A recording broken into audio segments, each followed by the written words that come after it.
के कुछ लोग होटल में रुके। होटल में आधी रात को लोगों ने शिकायत की वह कमरे से रोने की आवाज़ें आ रही हैं। होटल कर्मी ने जाकर देखा तो वो आवाज़ें दिनेश के कमरे से आ रही थी। कमरा अंदर से बंद था, तो होटल कर्मी ने दूसरी चाबी से कमरे का दरवाज़ा खोला। सामने दिनेश था, होटल की चादर में पूरा लिपटा हुआ और ज़मीन से 2 फुट ऊपर हवा में उसका शरीर तैर रहा था। उसके मुंह से अजीब अजीब आवाज़ें आ रही थी। इस भयानक नज़ारे को देखकर उन लोगों के दिल दहल गए। कुछ लोग तो भाग खड़े हुए। बाकी लोगों ने दिनेश को पकड़ा तो वो चीख पड़ा और चिल्लाने लगा। लोगों ने पुलिस को फ़ोन कर दिया। शांति भंग के आरोप में पुलिस दिनेश को ले गई। उसके साथियों ने उसे छुड़ाया। उसके बाद दिनेश का लगातार यही हाल रहा। किसी ने मांडल के जंगलों में एक तांत्रिक होने की बात हमें बताई। शायद वो दिनेश को ठीक कर सके। हमने उसे बुलाया। उस तांत्रिक ने भी आत्मा से बातें की तो उसकी वही मांग शुरू हो गई। मटकी, 4 नारियल, चुनरी और श्रृंगार का सामान। अभी तक याद है मुझे वो किस तरह अपनी मांगें दोहराती थी। इन सब के साथ उसने शराब भी मांगी। रात के समय शराब कहीं भी नहीं मिली। मैं भागा भागा अपने मोहल्ले की उन गलियों में गया जहाँ से मुझे गुजरना भी गंवारा नहीं था। पर भाई की सलामती के लिए भी उन गलियों में गया जहाँ अक्सर लोग नशे में धुत पड़े रहते थे। शराब की दुर्गंध के कारण दिन में भी उस गली से कोई नहीं गुजरता था। बाहर जाकर मैंने उन लोगों से शराब मांगी तो उन्होंने कहा, क्या आज तू भी पिएगा? आजा आजा बैठ यहाँ, आज तू बेटा सारे गम भूल जाएगा। मैं गम भुलाने नहीं आया हुआ। मेरे भाई की तबीयत खराब है, उस पर ऊपरी साया है। तांत्रिक शराब से पूजा करेगा।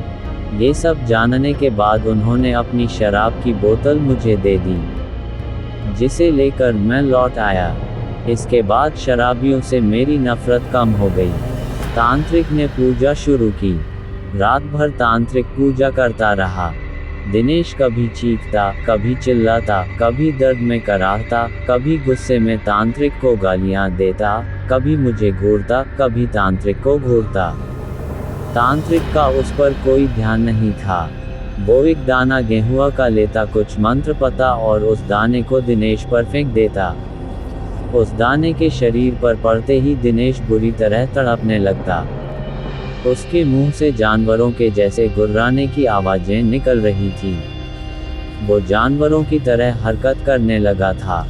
दिनेश की आवाज़ उसके गले में ही बंद कर रह गई थी। वो क्या बोल रहा था कुछ समझ नहीं आ रहा था। सुबह तक दिनेश ठीक हो गया और बेहोश रहा। शायद इन सब से उसका शरीर थकने लगा था। उसका चेहरा पीला पड़ने लगा था। शरीर सूखकर लकड़ी जैसा हो चला था। फिर भी कहीं ना कहीं मेरा भाई इन बुरी शक्तियों से लड़ रहा था, मुझे यकीन था। कुछ दिन और बीतने पर दिवाली को त्योहार आ गया था। धनतेरस का दिन था और मैं टीवी देख रहा था। दिनेश कमरे में आया और बेहोश हो गया। मुझे लगा वापस वही सब शुरू होने वाला है तो मैंने उसे कुर्सी से बांध दिया। दिनेश थोड़ा होश में आया और उस आधी बेहोशी की हालत में उसने मुझसे कहा, भाई अब मैं नहीं बचूंगा, मैं खत्म हो जाऊंगा। ये सुनकर मेरी आंखों से आंसू आ गए। मैं अपने भाई को इस तरह जिंदगी से हारते नहीं देखना चाहता था। दिनेश भी रो रहा था, भाई मैं मर जाऊंगा। मैंने खुद को संभाला और दिनेश को बांध दिया। बाइक ली और एक दोस्त को साथ लेकर मैं उसी तांत्रिक को बुलाने निकला। मांडल के घनघोर जंगल, धूप पर अंधेरा। मैं तांत्रिक के घर पहुंचा। तांत्रिक भी उस दिन शराब के नशे में था।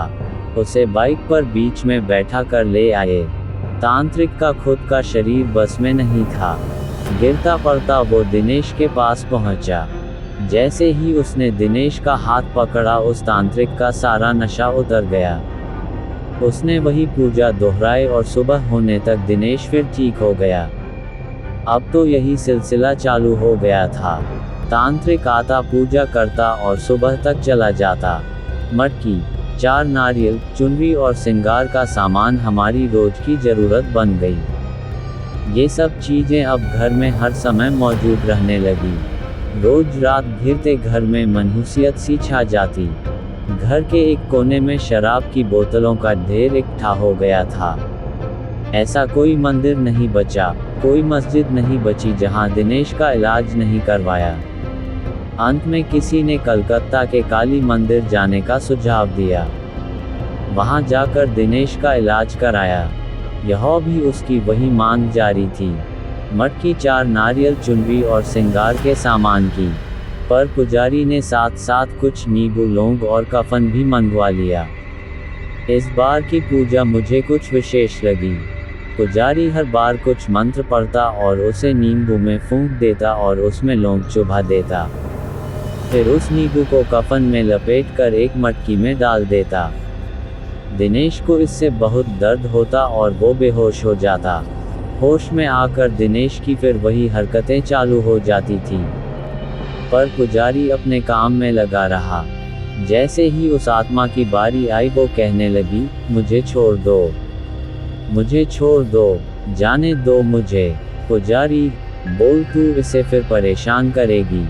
नहीं करूँगी, नहीं करूँगी, मुझे माफ़ कर दो, मुझे जाने दो। पुजारी, क्यों परेशान कर रही है इस बच्चे को? पीछा छोड़ इस बच्चे का, वापस जा, लौट जा जहाँ से भी तू आई है।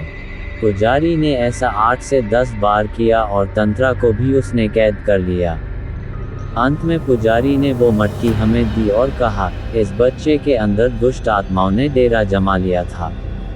सारी आत्माओं को इस मटकी में कैद कर दिया है। इसे ले जाकर शमशान में गाड़ दो और ध्यान रहे नंगे पैर ही जाना। हम उस मटकी को शमशान गाड़ आए।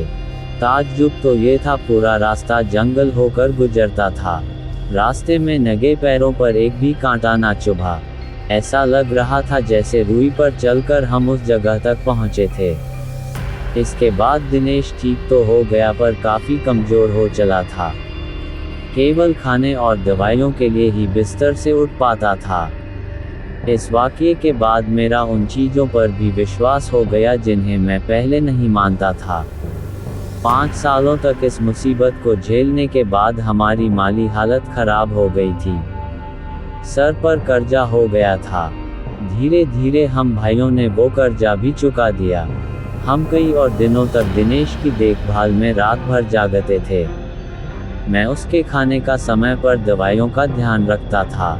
रात में उठकर मैं देखता था दिनेश सो रहा है या नहीं। उसकी चादर ठीक कर देता था ताकि वो आराम से सो सके।